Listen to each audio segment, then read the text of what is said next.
Muy buenos días, Alfonso, y buenos días al público que siempre te escucha. Bueno, este espectáculo de la semana pasada de la gobernadora, promesa cumplida.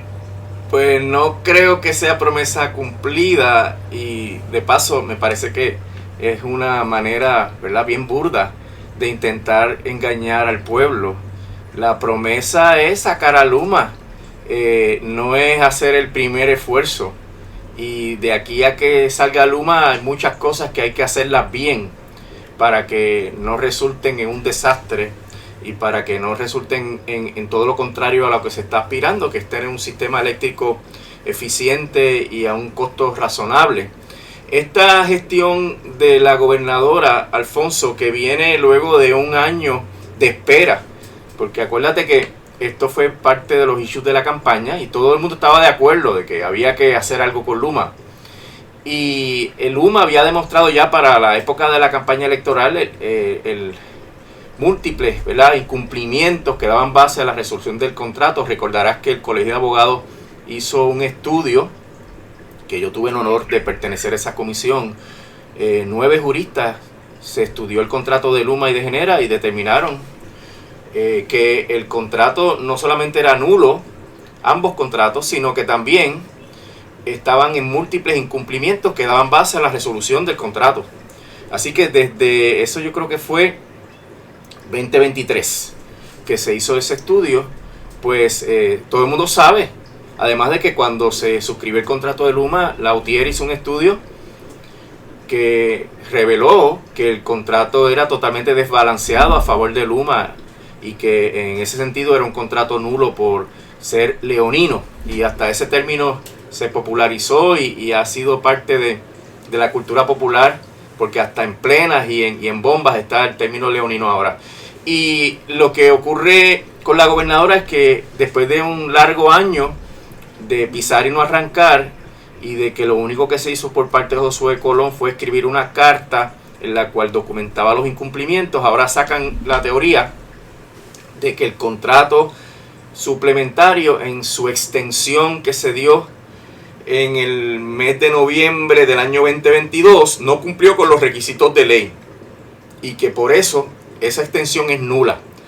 El contrato original, Alfonso, modificado por el contrato suplementario, expiraba a los 18 meses.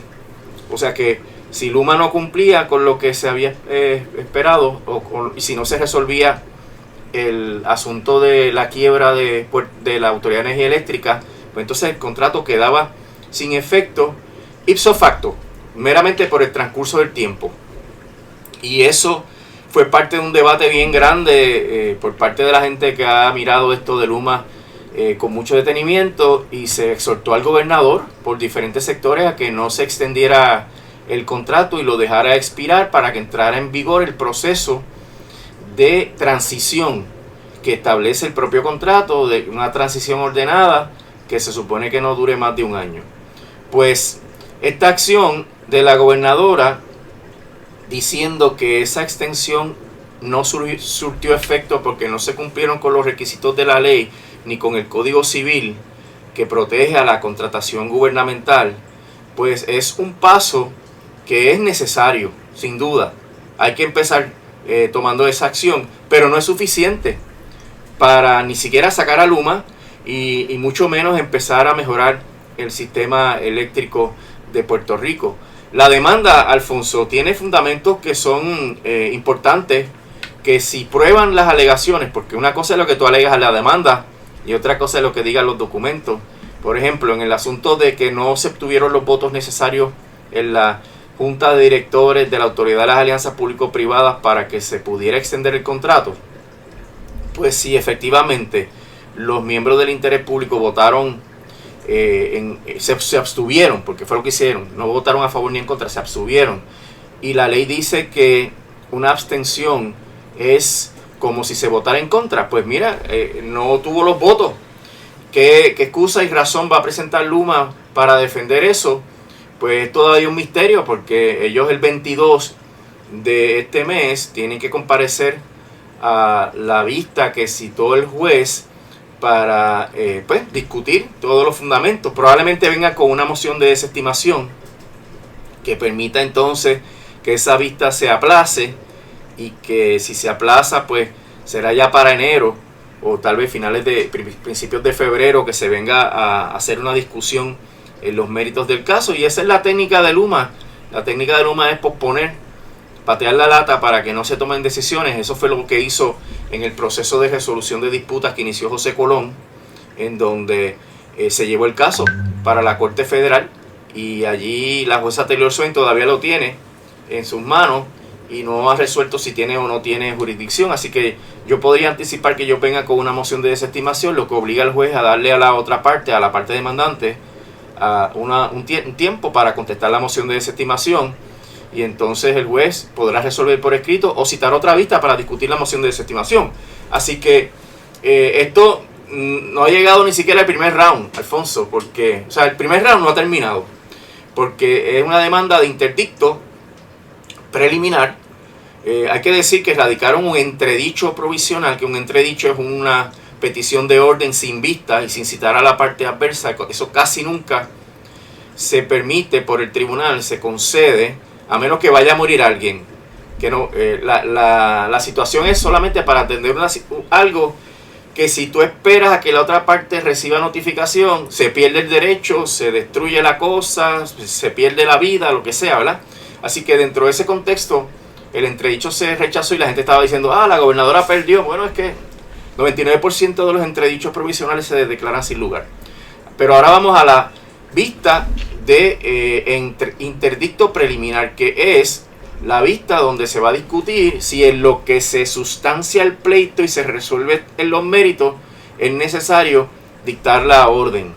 Y eso va a ser evaluado, va a ser una serie de criterios que se discuten en los casos de interdicto preliminar, entre ellos, ¿verdad?, la probabilidad de que la persona demandante tenga éxito en el caso, los intereses en conflicto que hay, si hay el interés público versus el interés privado, si no había ningún otro remedio en ley para atender esa situación. O sea que el tribunal tiene que atender una serie de circunstancias particulares. Si el tribunal no dicta el interdicto, pues el tribunal estaría probablemente celebrando una vista en sus méritos, en sus fondos, lo más rápido que pueda el calendario del tribunal y de las partes, para entonces presentar la prueba y que el tribunal resuelva totalmente el caso en sus méritos. La vista que hay el 22 es para emitir la orden de interdicto preliminar. Y eso sería una orden para entregar los documentos, para que estos documentos no se vayan a perder o Luma no vaya a hacer una barbaridad que impida que se pueda tener acceso a esa información, porque pues no podemos negar que Luma se ha comportado de una manera totalmente al margen de la ley, al margen del contrato, irregular. Por eso aquí mismo hemos llamado a Luma Energy una empresa criminal continua, porque todo lo que tú ves son actuaciones en contra del interés público y del interés del pueblo de Puerto Rico. Mira, habrás visto que esta semana también salió, la semana pasada, el estudio de la Oficina de Presupuesto Legislativa que dice que Luma ha recibido 899 millones de dólares más que lo presupuestado para Luma. O sea que ellos han dilapidado y se han robado 899 millones de dólares, Alfonso, documentado por la oficina que hace las evaluaciones presupuestarias del gobierno de Puerto Rico. Con nada más eso, tú te das cuenta de que lo que ocurrió con la extensión del contrato, que fue aparentemente algo ilegal, y lo que ha pasado después de eso, pues amerita reparación, amerita investigaciones profundas sobre las personas que participaron en esto y las personas que fueron responsables de este despilfarro de fondos públicos, porque como una entidad contratante con el gobierno va a gastar más de lo que se le asigna por la propia Junta de Control Fiscal, como la Autoridad de las Alianzas Público-Privadas o la Autoridad de Energía Eléctrica autorizaron que se le pasaran esos 899 millones de dólares, como la Junta autorizó que se le pasaran esos 899 millones de dólares. O sea que aquí hay un montón de gente involucrada en unos actos de pasarle dinero público a una compañía que ahora resulta, se alega, ¿verdad?, que ni siquiera tenía un contrato válido. Y tú sabes todo esto que hay con la contratación gubernamental, donde el gobierno se supone que no suelte $1 a menos que el contrato sea válido y todo esté en orden. Ni siquiera puede pagar retroactivamente. O sea, hay una infinidad de normas que regulan el trámite de contratación con el gobierno, y eso pues es consecuencia de las actuaciones de esa junta de directores de la Autoridad de las Alianzas Público-Privadas, que a pesar de que no tenían los votos, o a pesar de lo dañino que esto era para el país, autorizaron esa extensión. Y ya hemos visto las consecuencias, Alfonso, que no solamente le hemos dado 899 millones de dólares adicionales, sino que ahora mismo están al borde de conseguir un aumento dramático en la tarifa eléctrica, porque el caso de negociado que termina esta semana, el de la tarifa, se espera que para abril del año que viene pues se eleve dramáticamente la tarifa eléctrica, lo cual va a tener unas consecuencias económicas importantísimas para Puerto Rico, lesivas, ¿verdad?, para el pueblo de Puerto Rico. Así que lo que a mí me preocupa, aunque diga que la demanda es necesaria, pero no suficiente, lo que a mí más me preocupa es que no hay un plan para sustituir a Luma. Por eso te sugerí como título, ¿y luego de Luma qué? Y lo que se ha articulado es que ellos van a buscar un operador privado.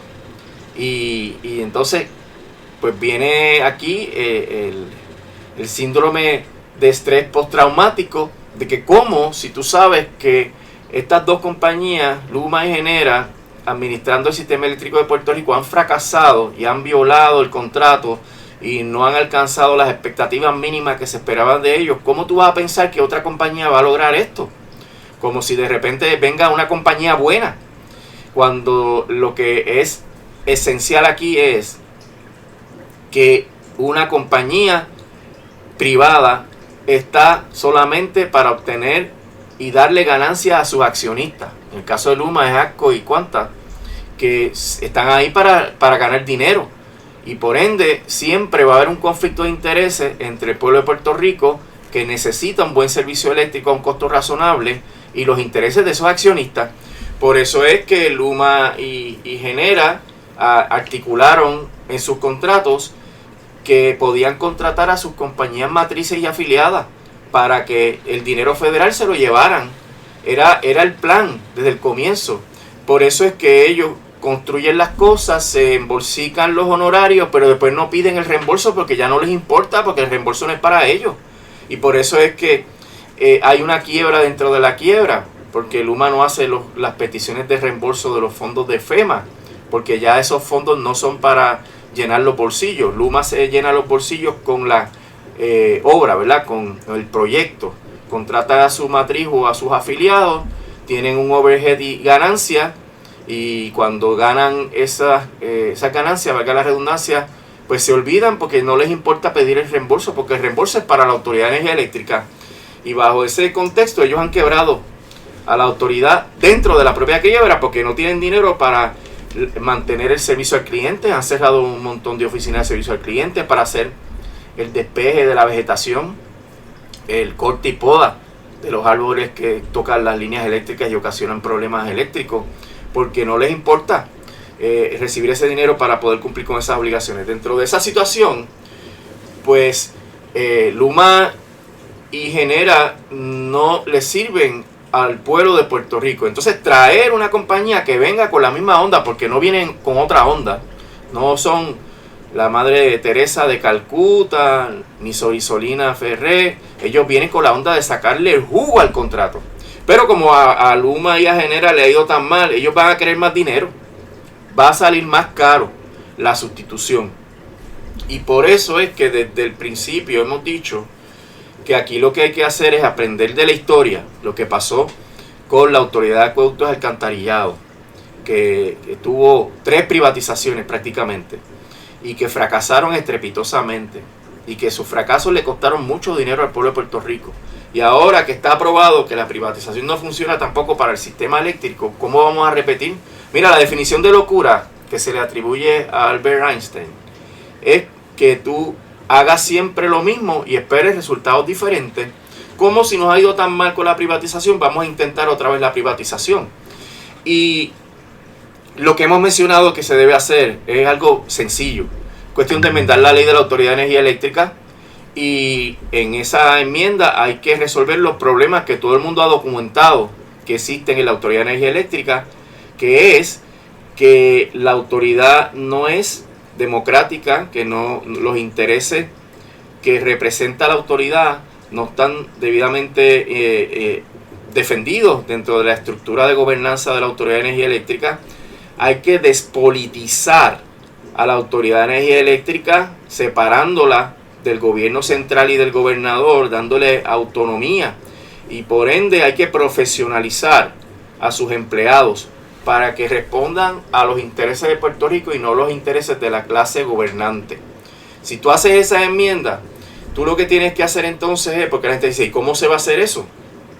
Enmiendas la ley, nombras la nueva junta de gobierno de la Autoridad de Energía Eléctrica que cumpla con estos criterios, que sean profesionales, que en esa junta de gobierno estén representados los diferentes sectores a quien sirve la Autoridad de Energía Eléctrica, y que esa junta nombre a los gerentes de los diferentes distritos, ¿verdad?, en que se divide, de las diferentes regiones, que se divide la Autoridad de Energía Eléctrica, y que esos gerentes, junto con la Junta de Gobierno, cambien, ¿verdad?, las directrices sobre cómo es que se va a operar, y planta las directrices sobre cómo es que se va a operar conforme a los mejores intereses del pueblo de Puerto Rico. No tienen que votar a nadie, Alfonso. Va a hacer falta más gente porque ellos no tienen suficiente personal, pero no tienen que votar a nadie, porque la operación va a seguir. Nadie va a parar a la Autoridad de Energía Eléctrica en la necesidad de prestar el servicio eléctrico. Es que hoy salen los de Luma por la mañana, a las 6 de la mañana, y entra el nuevo gerente, y ahí se siguen corriendo las operaciones. Los softwares, los procesos, los protocolos, los empleados que están haciendo el trabajo, todos se quedan. Y por ende es un proceso sencillo. La ventaja de que el contrato sea nulo, Alfonso, es que no hay que pagar ni hay riesgo de penalidades. Que eso es bien importante, porque siempre se ha metido miedo de que va a haber penalidad, y de hecho hay un periódico de la capital que está metiendo miedo de que esto va a costar, que va... No, falso, porque es que tú no vas a sacar a nadie. Tú vas a poner gente que entonces de aquí en adelante dé las instrucciones, y que esa gente le responda a una junta de gobierno profesional y despolitizada, que esté abogando por los mejores intereses del pueblo de Puerto Rico. Así que no es un proceso tan complejo, pero requiere la voluntad de regresarle el sistema eléctrico al pueblo de Puerto Rico. ¿Y la hay? No la hay, ¿no? Hay que ser bien sincero y bien honesto. No la hay, desafortunadamente. Y si se contrata a otra compañía privada, ya tú vas a ver las consecuencias de todo esto. De aquí a 3 años vamos a estar aquí diciendo lo mismo. Si hubieran hecho tal cosa, Mira, cuando se aprobó el contrato, tú viste todos los análisis que se hicieron sobre las consecuencias. Y todas las consecuencias anticipadas se han cumplido al pie de la letra.